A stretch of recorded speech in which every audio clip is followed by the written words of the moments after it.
سلام و درود و از این سخنها به واگن دراگون خوش اومدید.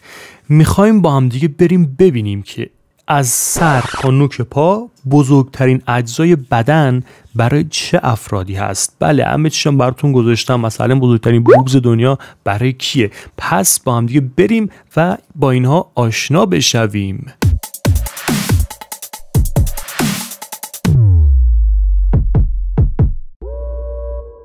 شماره 1 رو کمی سبک شروع میکنیم. این آقایی که ببخشید این خانومی که شما دارید مشاهده میکنید بلندترین ریش زنانی دنیا رو داره که طول ریشش 27.9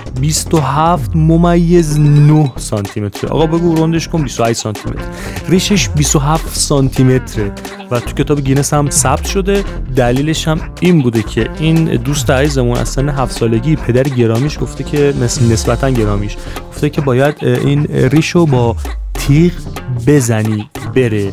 برای همین هم این اتفاق براش افتاده. بنده خدا دیگه فکر کنم زنم ببخشید شبیه مرد میگم زن بهش نمیدم، شوهرم که دیگه نمیتونه بکنه و قطعا باید بره زن بگیره. به امید خدا که اینا رو زده باشه، این پشما رو زده باشه. شب کاپتان باربوسا شده توزون دره کاره. این خانم محترم رو شما ملاحظه میکنید که بلندترین ناخن دنیا رو داره.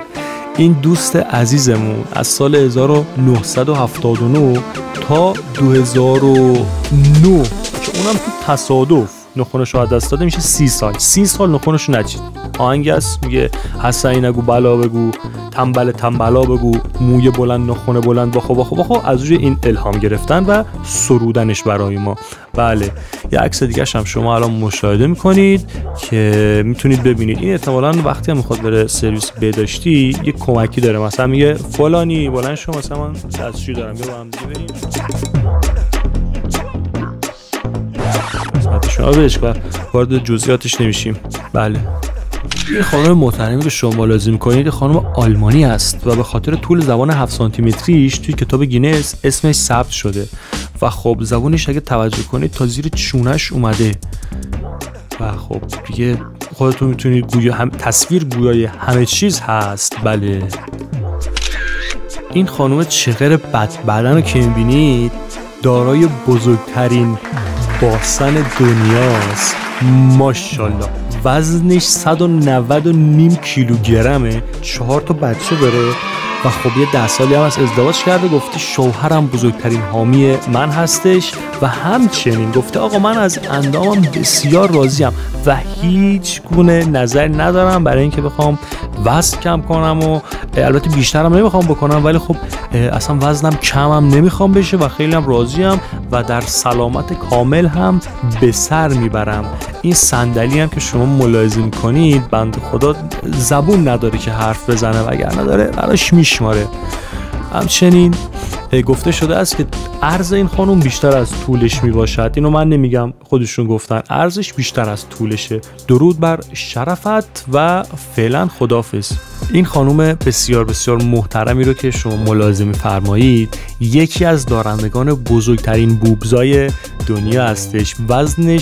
وزن بوبزش به 18 کیلوگرم میرسه و خب اگر از زاویه بغل بهش نکنید انگار یه خانوم که اصلا بارداره، اینقدر افتاده پایین این جریان چیزش که اصلا مشخص نیست.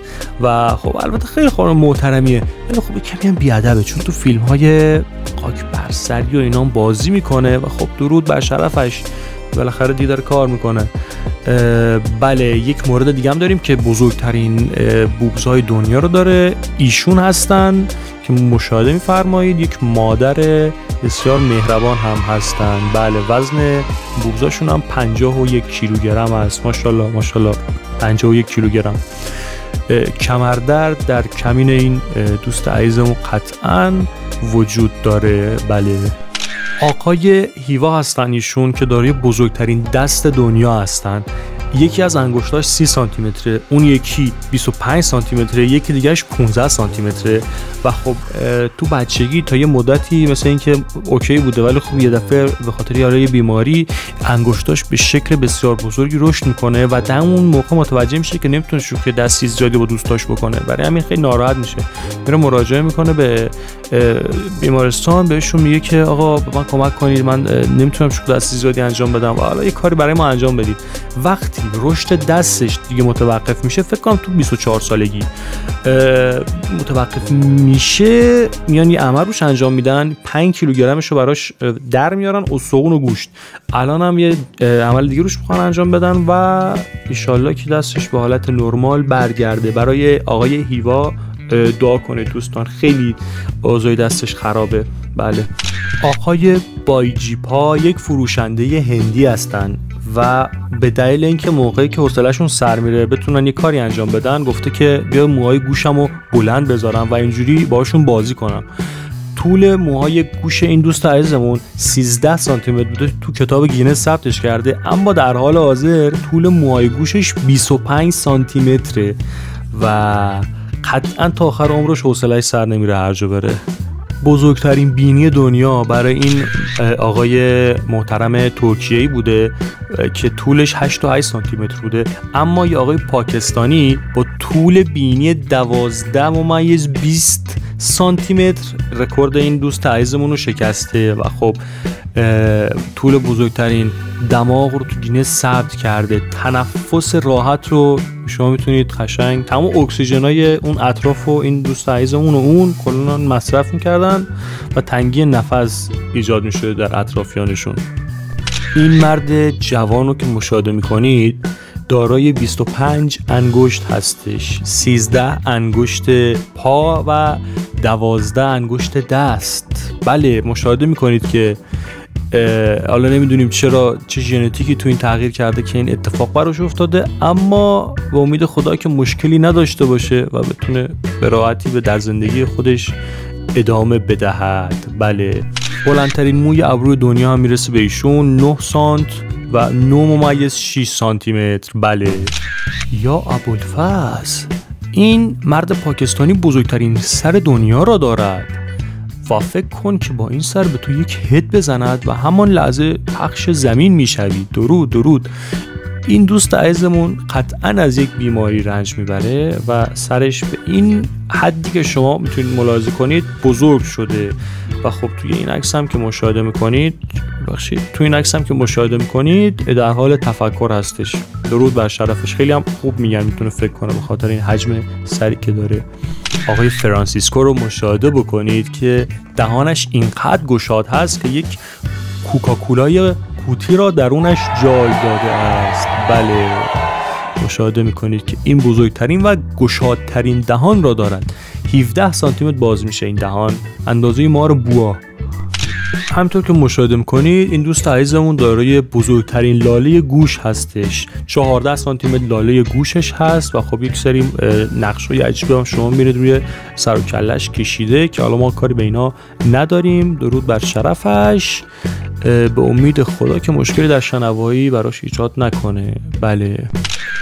خانوم گودمن رو مشاهده میکنید با چشمهای از حدقه بیرون زده به اندازه 12 میلیمتر که این دوست عزیزمون گفته که اولین بار وقتی متوجه این اتفاق شدم یک نقاب هاکی به سرم ضربه وارد کرد و من بعد فهمیدم هر موقع اراده کنم میتونم چشمام رو به این حالت بیرون بیارم که امیدوارم خیلی این کارو نکنه چون در اطراف ایجاد رعب و وحشت صورت میگیره. فکر کنم مثلا شب باشه یه دفعه اینجوری بیاد نگات بکنه. بله همونجاست که تمام سنکوپو به امید خدا میزنی. درود درود. این دوست عزیزمون رسما مار تو شورت خودش پرورش داده. بله لقب شنبول طلا برازنده ایشون هست، چرا که طول جریانشون در حالتی که نه ایستاده است، راست قامت نیست، 24 سانتی متره و وقتی راست قامت می ایستد به 35 سانتی متر میرسه که خب خیلی میزان بسیار بزرگی هستش. بله. و خب بهش گفتن که ازش پرسیدن توی یکی از مصاحبه‌ای که باش داشتن، گفتن که نمیخواد فیلم مثلا اون خاک برسر اینا بازی بکنی، گفته که این کار خیلی برام آسونه، ولی خب نه من به نظرم این کار درستی نیست و برای مسیر حرفه‌ایم نمیخوام وارد این کار بشم. درود بر شرف و این چیزی که الان این حجب و حیایی که من از این شخص دریافت کردم. درود بر تو باد. اگه تا اینجا همراه بودید با من، دمتون گرم. روی ما تک تکتون رو میبوسم. یه لایک هم برای ما بزنین که خیلی عالی میشه و یادتون باشه که همه چیز همون اندازه خودش خیلی به نظر من بهتر هست و سعی نکنید چیزها رو بزرگتر از حالت خودش جلوه بدید. پس من فعلا شما رو به خدا میسپارم و تا دیداری دیگر، فعلا.